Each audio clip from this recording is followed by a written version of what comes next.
Ah, ficou. que era para cantores de tango. O que fala em espanhol ou em português?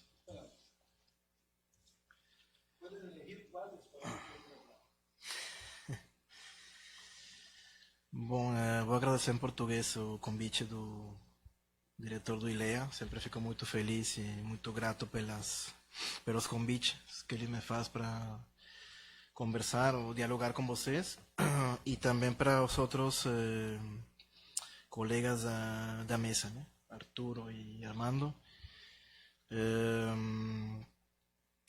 Pensei em fazer uma introdução a uma temática atual que tem também a ver com a América Latina e a mundialização, inspirado um pouco na fala que ia desenvolver hoje Armando.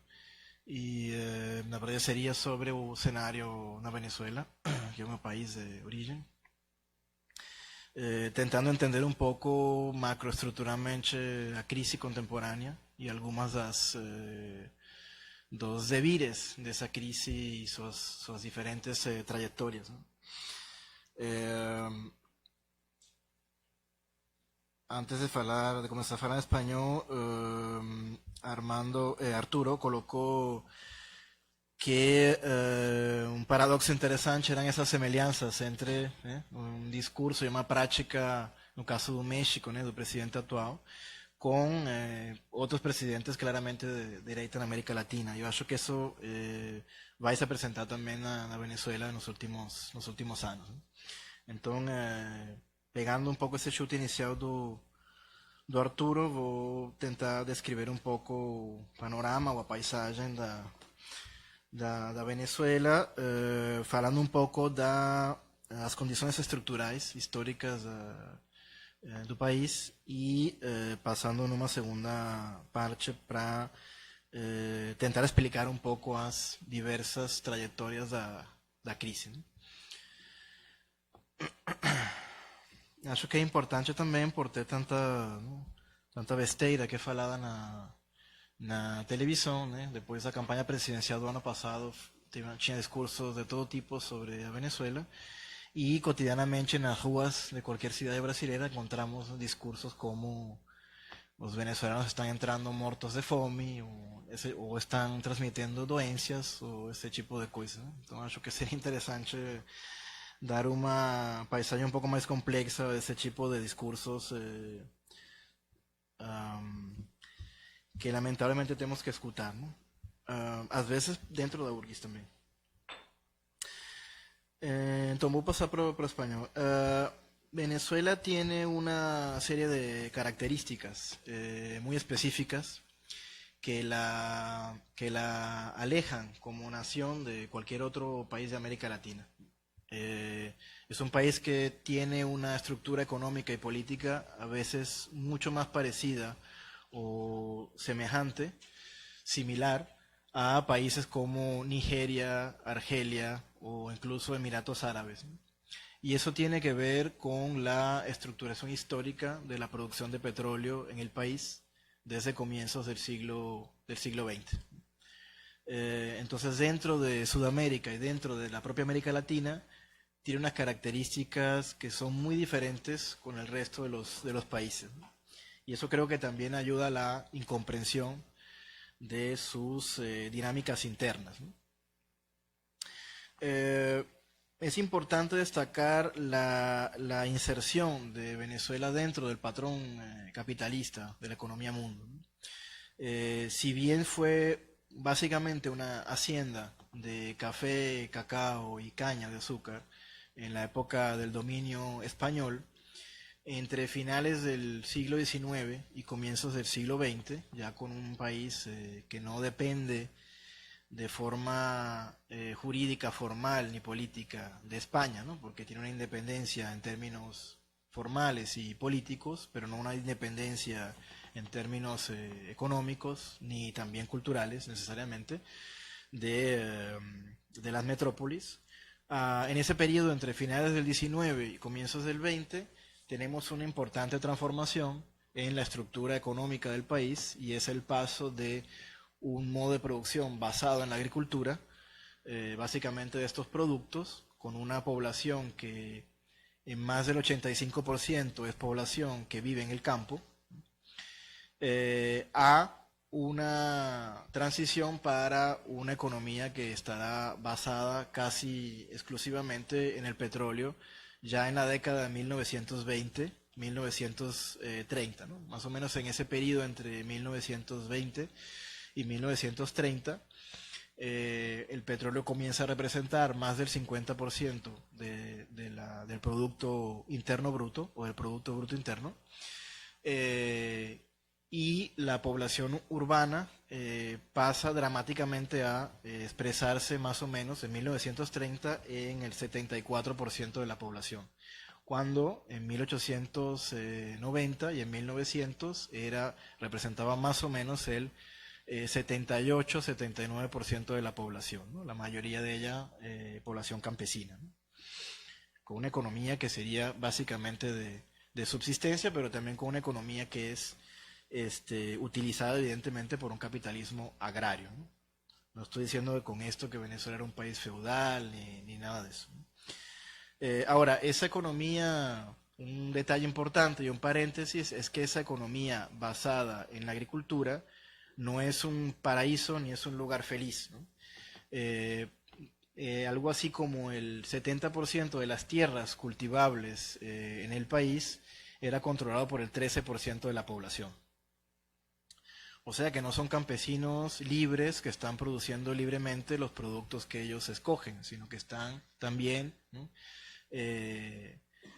Articulados, ¿no? Con toda una economía mundial que utilizaba las tierras del país para beneficios externos, ¿no?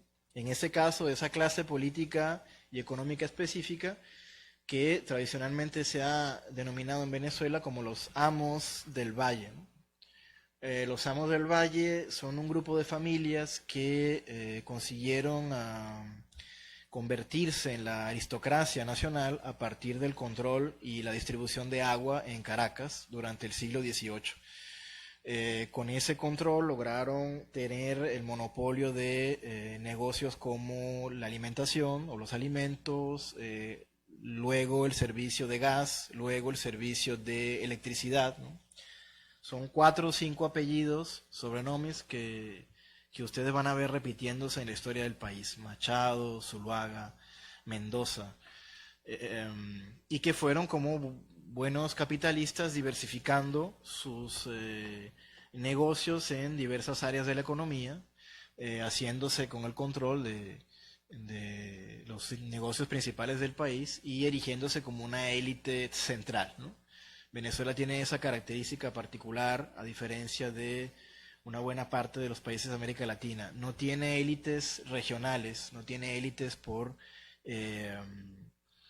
geografías internas, sino tiene una élite central que consigue dominar, ¿no?, los principales insumos económicos del país. Entre esos también el petróleo, cuando en estas décadas que cité, 1920, 1930, el petróleo se erige como la principal mercancía de producción en Venezuela, ¿no? Y hoy en día casi la única prácticamente. Esta transición, ¿no?, se da a partir de dos fenómenos importantes. Primero, la presencia norteamericana en Venezuela. El capital financiero está asociado sobre todo a capital alemán, y con la entrada de las empresas y corporaciones que hoy en día conocemos como Standard Oil, que es la vieja ExxonMobil de Rockefeller en el país, ese capital europeo, sobre todo alemán, será suplantado por capital norteamericano. El capital financiero será dominado por Estados Unidos y también la producción petrolera será también dominada específicamente por esa compañía antes de las leyes antimonopolio que aparecieron en Estados Unidos, ¿no? Casi la totalidad del petróleo venezolano era controlado por la empresa de Rockefeller hasta los años 50. Eso da dos o tres características importantes al país, ¿no? La primera es esta urbanización descontrolada, dramática, ¿no?, que se da a partir de patrones de asentamiento basados en las periferias de las grandes ciudades semi-industrializadas en ese momento, y también en las ciudades que serían de expansión y de producción petrolera. Cabimas, por ejemplo, en el estado Zulia, y otras ciudades de expansión petrolera que tenían una población obrera, operaria sobrante, que trabajaba sobre todo en la producción de petróleo. Una segunda característica importante es la influencia de los patrones de vida, de las racionalidades, de las formas de pensar, de los horizontes de futuro asociados con una cultura norteamericana en Venezuela. Voy a dar solo un ejemplo de esto, ¿no? En todos los países de Sudamérica el fútbol es el deporte más popular, más seguido, que despierta más pasiones. En cuanto en Venezuela es el béisbol, ¿no? Muchísimo más que el fútbol, ¿no? Demostrado también los resultados del fútbol, ¿no? Así como Cuba, por ejemplo, y todo el Caribe, ¿no? Son países de una influencia cultural norteamericana importante, y no estoy con esto solamente citando detalles folclóricos o de deportes como si fueran detalles sin mucha importancia, ¿no? Sino en la verdad patrones de racionalidad, formas de relacionarse con la naturaleza, con la sociedad, con el mundo, caracterizadas por un individualismo posesivo cada vez mayor en el país, ¿no? Y eso, entre otras cosas, tiene mucho que ver con los patrones de consumo norteamericanos que llegan en Venezuela a partir de los negocios del petróleo y de la explotación petrolera en los campos petroleros. Un antropólogo venezolano, Rodolfo Quintero, expresó esto en dos publicaciones clásicas: Antropología del Petróleo, si les interesa el tema, de 1970, y La Cultura del Petróleo, de 1968. Graduado en la Escuela Nacional de Antropología e Historia de México, alma mater de todos. Los economistas caracterizan esta forma de dependencia de una mercadería, de una mercancía específica o de un insumo como la enfermedad holandesa, la doença holandesa. Cuando un país es dependiente específicamente de una mercancía, de un insumo dentro de los flujos de las mercaderías internacionales, ¿no? El país queda sujecionado, queda sujetado, queda dominado por los ciclos de expansión o de retracción de esa mercadería. Eso ocurrió en Holanda con el petróleo y ocurrió en otros países de América Latina en otros momentos históricos. En Perú con el guano, por ejemplo, o con el carbón, o con el caucho, con la borracha, ¿no? En Colombia y mismo aquí en algunas regiones de Brasil, ¿no? Sobre todo en la Amazonía, ¿no? Cada vez que el petróleo está a un precio bajo en el mercado mundial, eso impacta directamente en la economía de los países exportadores de petróleo, pero sobre todo, en este caso, en la economía venezolana. Para darles algunas estadísticas de cómo ese primer número que les aporté, la expansión de producción petrolera en Venezuela, que significaba en la década de 1930 el 50% del Producto Interno Bruto, en 1990 representaba el 82% del Producto Interno Bruto. En 1990 el 89% y en 2010, por ejemplo, el 93%. O sea que en el país no se produce prácticamente más nada. Es una producción petrolera que también tiene características específicas y especiales. No se refinan petróleos, ¿no? Hay refinerías de plástico en algunos estados del país, pero no es una producción petrolera que lleve el petróleo en crudo para la producción de derivados, ¿no? Que son, la mayoría de los productos que consumimos son derivados del petróleo. Sino que es una exportación petrolera en crudo, o sea, el petróleo de forma bruta es comprado por una serie de países, principalmente por Estados Unidos, y luego es refinado, ¿no? Y convertido, transformado en otras mercaderías que regresan al país vía importación, ¿no? Por ejemplo, los propios plásticos, ¿no? O pintura de uñas o cualquier cosa que se imaginen que se echa con petróleo, regresa al país en un precio muchísimo mayor de lo que sale en su exportación, ¿no? Ese dato es importante, el de Estados Unidos, porque Estados Unidos fue el principal comprador de petróleo venezolano hasta el año 2012, ¿no? Chávez entró en la presidencia en 1998, ganó las elecciones de 1998, asumiendo la presidencia en 1999. Hasta el 2012, Estados Unidos compraba más del 60% del petróleo venezolano, más allá de las guerras discursivas entre Chávez y varios presidentes norteamericanos, ¿no? Obviamente, ¿no? Salir de un patrón de venta con un país como Estados Unidos o cualquier otro no es una cosa que puede hacerse de la noche a la mañana, pero creo que es un dato interesante para leer un poco la política exterior venezolana y también interior, ¿no? En ese momento.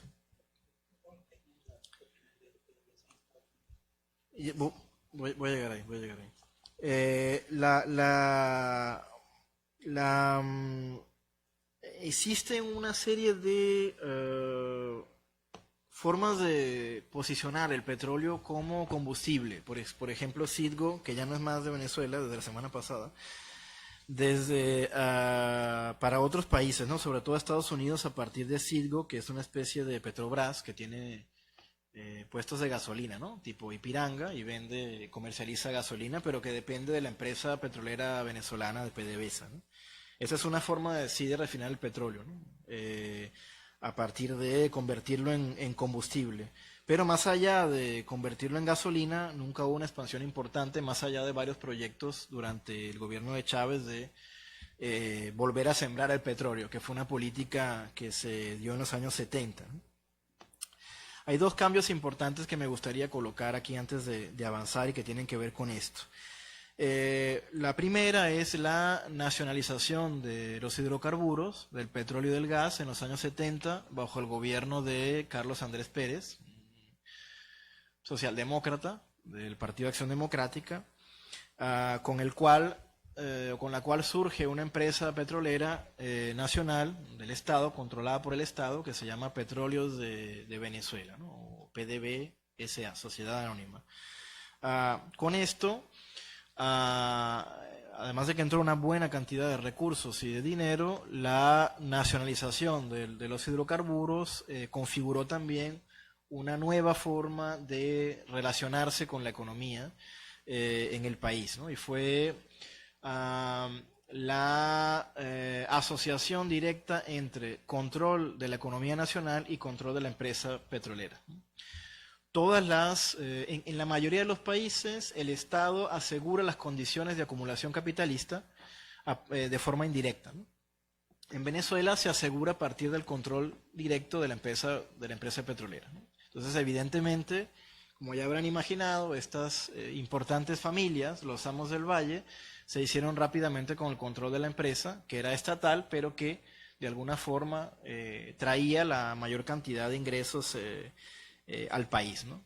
La no expansión, por ejemplo, de refinerías o la no expansión de producciones alternativas con el petróleo o de otras fuentes de energía, o la no expansión de la economía venezolana, por ejemplo, para la agricultura, para otras fuentes energéticas o de servicios, tiene que ver también con la sociedad entre esa empresa petrolera, las élites históricas nacionales, ¿no? E intereses evidentemente foráneos del capital financiero. O sea, no es un resultado azaroso, no es por acaso que no se expande la producción petrolera o no se utilizan los recursos petroleros para desenvolver una especie de diversidad económica, ¿no? Y está asociado precisamente con esta captura de recursos, ¿no? Ese es un dato importante porque en ese mismo año 2010, cuando el 93% del Producto Interno Bruto está representado en la exportación de petróleo, algo así como entre el 78 y el 81% de las calorías, o sea, de las calorías o de las unidades calóricas que son consumidas por una persona en Venezuela, son alimentos que vienen de afuera.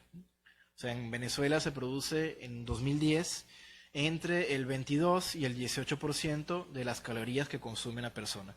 Ese es un cálculo ecológico que no los voy a cansar, pero que se llama índice calórico humano, y es lo que consumimos cotidianamente a lo largo de un año, en este caso, como seres para reproducir nuestra vida, ¿no?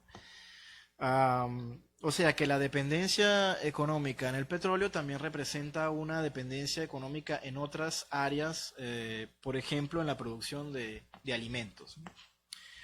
Como el petróleo es una mercadería que se vende a buenos precios durante una buena parte del siglo XX, eso crea la ilusión de que teniendo petróleo, teniendo recursos de mineración, por ejemplo, que es parte del mito que está bastante en boga ahora en Brasil, podemos comprar de afuera cualquier cosa y no sería tan importante expandir, por ejemplo, la producción agrícola, ¿no?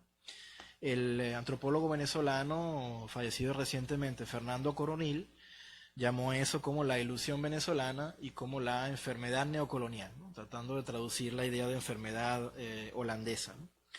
Si les interesa, en el famoso libro de Fernando Coronil se llama El Estado Mágico, publicado en español en 2012 y en inglés en 1997.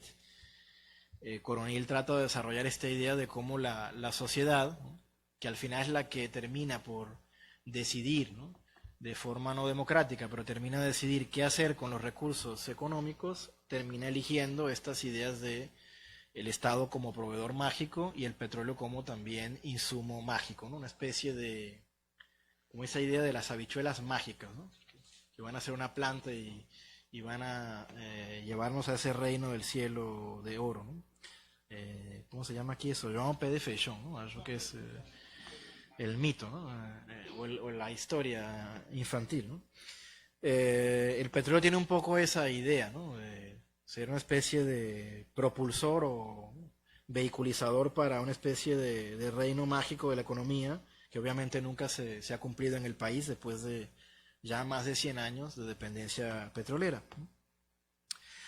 Sabiendo esto, es más o menos fácil o simple entender por qué cuando tenemos una trágica o importante caída de los precios del petróleo en el año 2012 o a partir del año 2012, a partir de ciertos movimientos geopolíticos, ¿no?, y también tecnológicos, eso tiene un impacto fundamental, directo y dramático en la economía venezolana, y en este sentido, no quiero ser economicista, pero en este sentido también evidentemente tiene resultados importantes en el manejo político del país y también en la sociedad, ¿no?, como una totalidad.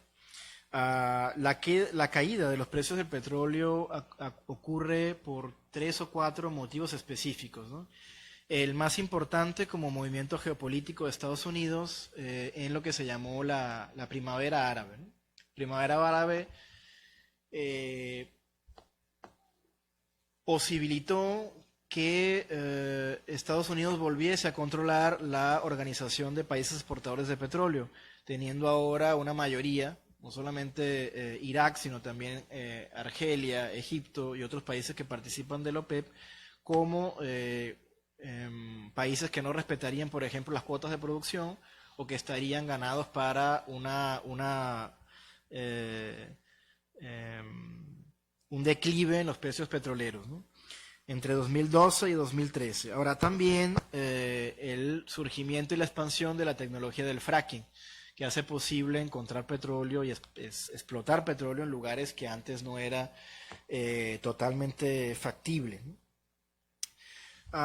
Una característica importante de esta reducción de los precios del petróleo y que tiene que ver con la geopolítica regional es entre 2013 y 2014 una serie de decretos firmados por Obama, no por Trump, ainda no estaba Trump, por Obama, que implican sanciones económicas importantes para Venezuela. Centralmente la imposibilidad de movilizar capitales en los bancos norteamericanos, capitales de la empresa de petróleos venezolanas y también de Citgo, ¿no?, y la incapacidad de pagar de que el Estado venezolano pagase sus compromisos económicos con préstamos internacionales y también con fornecedores o distribuidores de alimentos, de otro tipo de servicios, etcétera. Una cuestión importante que impacta también en la producción petrolera es que Venezuela no tiene una industria pesada de construcción de barcos que pueda llevar el petróleo que es comprado por otros países a esos países, ¿no? Entonces depende de compañías que transportan el crudo para otros países, ¿no? Con excepción de Rusia, de Irán y de China, que tienen sus propia flota de barcos, ¿no? O sea que la producción petrolera quedó cada vez más, fue cada vez más costosa y más cara de realizar, ¿no? En 2014, por ejemplo, entre 2014 y 2015, producir un barril de petróleo, que es la unidad básica de petróleo, costaba entre 8 y 10 dólares, ¿no? En Venezuela. Y el petróleo ese barril se vendía entre 13 y 14 dólares, ¿no? A veces entre 20 y 21, o sea que en algunos momentos de 2015, en algunos meses, sobre todo en junio y julio, era más caro producir un barril de petróleo que venderlo. Algunas cosas antes de concluir importantes, ¿no? Estados Unidos pasa a ser el socio minoritario de esa compra de petróleos y adquirir más o menos entre el 35 y el 40% del petróleo, y el otro 50%, 55% pasa a manos de Rusia y China como compradores de petróleo. Venezuela comienza a tener a partir de 2011 la mayor deuda contraída con China por un país del mundo. El segundo país que tiene una deuda mayor con China es Ecuador, en América Latina, y la deuda de Venezuela con China representa algo así como 8 veces más de la deuda de Ecuador. Y eso evidentemente pues tiene un impacto importante en tanto los movimientos geopolíticos como en las características centrales internas de la inflación del país, ¿no? Como ustedes saben, entre 2014, 2015 y 2016 se calcula que la inflación de Venezuela fue del 16.000%. Escucharon bien, 16.000%. El control, hay 3 o 4 cosas que debo mencionar sobre esto, ¿no? Una de los motivos importantes de la inflación es que como todos los insumos básicos, alimentos y medicamentos son importados o dependen de la compra en el exterior,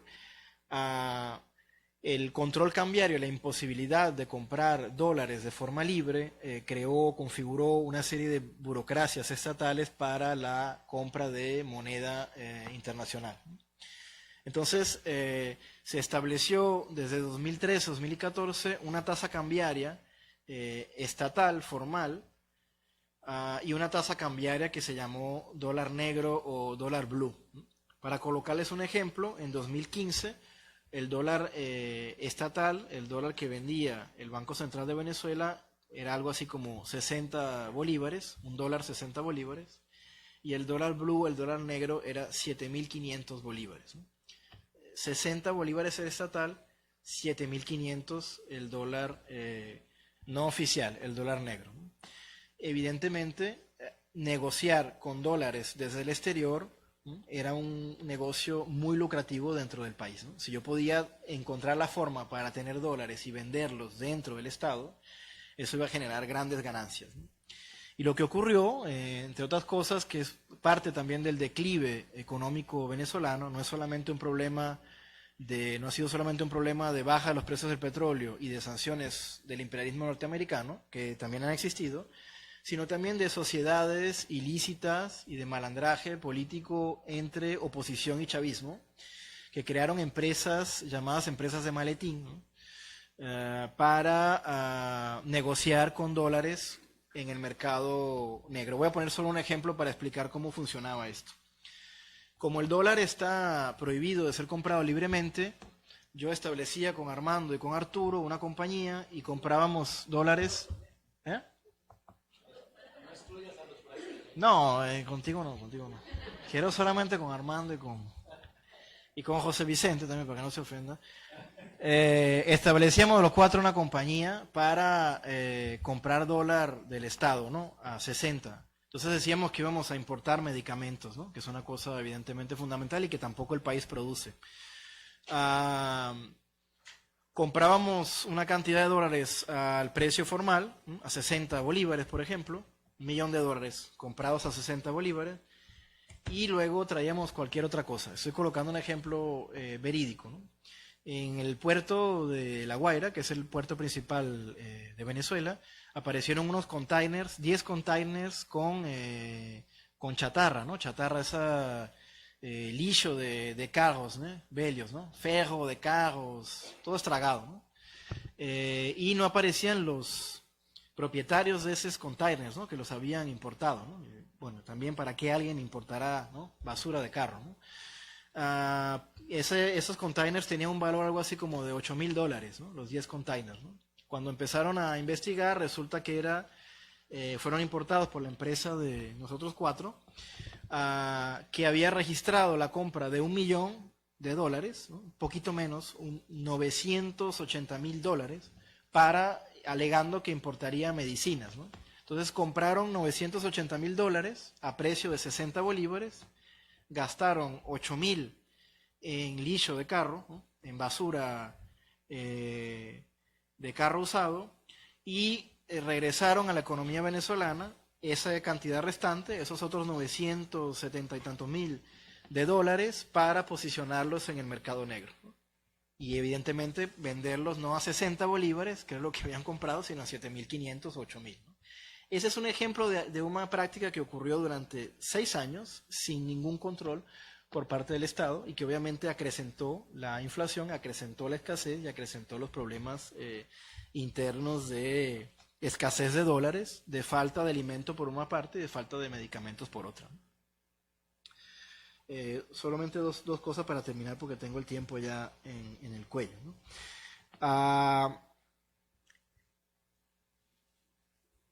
Las razones de la crisis son evidentemente múltiples, ¿no? No son culpa del chavismo de Maduro solamente, ¿no? Pero también tienen una importante responsabilidad. No son culpa del imperialismo norteamericano solamente, pero también están ahí las leyes de Obama, ¿no? Que no son baladí. Y también son culpa de una historia, ¿no? Nacional de dependencia histórico-estructural que comienza a finales del siglo XIX y principios del siglo XX, ¿no? O sea, frases como si no votamos por Bolsonaro, vamos a virar Venezuela, no tienen ningún sentido, ¿no? Para virar Venezuela, Brasil necesitaría 150 años de dependencia económica diversa, ¿no? Son muchas características, ¿no? Primera cuestión, ¿no? Segunda cuestión, difícilmente el gobierno de Chávez, que comienza en el 99, y el chavismo, que va a cumplir el próximo año 20 años, o finales de este año va a cumplir 20 años, pueda ser colocado, caracterizado como un gobierno socialista. Con lo cual el mito de el socialismo llevó a Venezuela a la crisis también es falso, ¿no? Es un mito en el sentido de una historia que no tiene un valor real, que no tiene ningún valor real.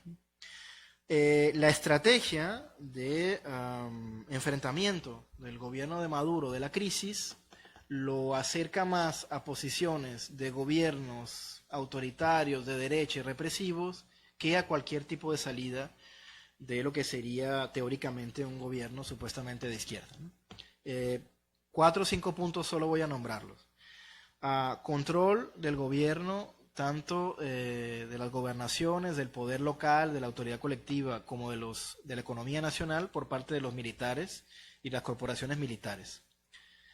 Como forma de salir de la crisis, se arma una corporación minera, la Corporación Minera Venezolana, que está controlada por 5 generales.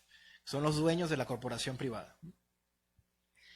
La explotación petrolera minera que está siendo realizada sobre todo en una región llamada Arco Minero del Orinoco, que son algo así como 2 millones de kilómetros cuadrados, ¿no? El tamaño de Bélgica.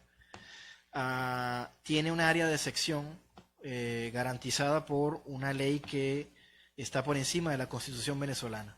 Por ejemplo, si una persona decide protestar dentro del arco minero, sería una protesta ilegal, no puede, ¿no? Porque es una región es un área de importancia nacional específica, y las garantías constitucionales, como el derecho a la vida, por ejemplo, está apagado en esa región, ¿no? En el arco. Eso como un ejemplo de las formas nuevas de policiamiento y de control militar en el país, ¿no? Tendría otras cosas que apuntar. Lo que quería aquí colocar también es que así como la crisis, ¿no?, genera nuevas formas de control y nuevas formas de lucha, la crisis contemporánea en Venezuela, así como también genera una crisis migratoria sin precedentes en el país. Se supone que el 30% de la población está fuera de Venezuela, no con los números que circulan en Brasil, pero sí con números bastante dramáticos en otros países, sobre todo en Colombia, en Panamá y en Ecuador. La crisis también genera negocio y recursos, ¿no? El neoliberalismo también lucra a partir de la crisis, ¿no? Entonces, así como, por ejemplo, se arman o se construyen nuevas corporaciones de control de recursos estratégicos, como la minería por parte de militares asociados a la corporación militar estatal, también se generan negocios lucrativos como las ONGs, las organizaciones no gubernamentales de defensa de la democracia. El año pasado, en el 2018, solamente en el 2018, 12 millones de dólares fueron aportados por la USAID, ¿no?, la Agencia Norteamericana de Desenvolvimiento Internacional, para las organizaciones no gubernamentales de la derecha venezolana, ¿no?, de los partidos opositores al chavismo y a Maduro. 12 millones de dólares solamente en 2018. Eso aconteció a partir de 2007. Entre 2007 y 2018, algo así como 95 millones de dólares han sido aportados por por la USAID y por otras agencias para financiar la democracia en Venezuela a partir de ese conjunto de estrategias, ¿no? Entonces, tenemos algo así como una clase política que combate entre sí, ¿no?, de manera pública y visible, pero que a veces hace estas empresas, ¿no?, como la de nosotros cuatro que puse como ejemplo, y que eran 2 diputados del chavismo y 2 diputados de la oposición de la Asamblea Nacional, los dueños de esa empresa que importó licho de carro para traer otra vez los dólares, ¿no?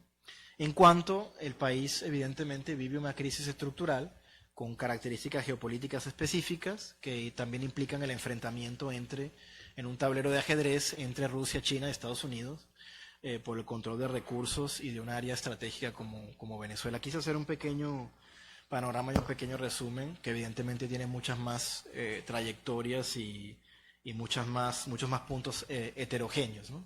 Pero esto para demostrar un poco la complejidad y el escenario contemporáneo de la crisis venezolana y su lamentablemente poca visualización para salir de la crisis en los próximos años, porque siendo una crisis estructural no depende de cambiar el gobierno de Maduro o de colocar a otro presidente, no depende de una persona, ¿no? Depende de una serie de patrones y de relaciones del país, ¿no?, de su economía, de su sociedad, de su política con 150, 200 años, 300 años tal vez de historia,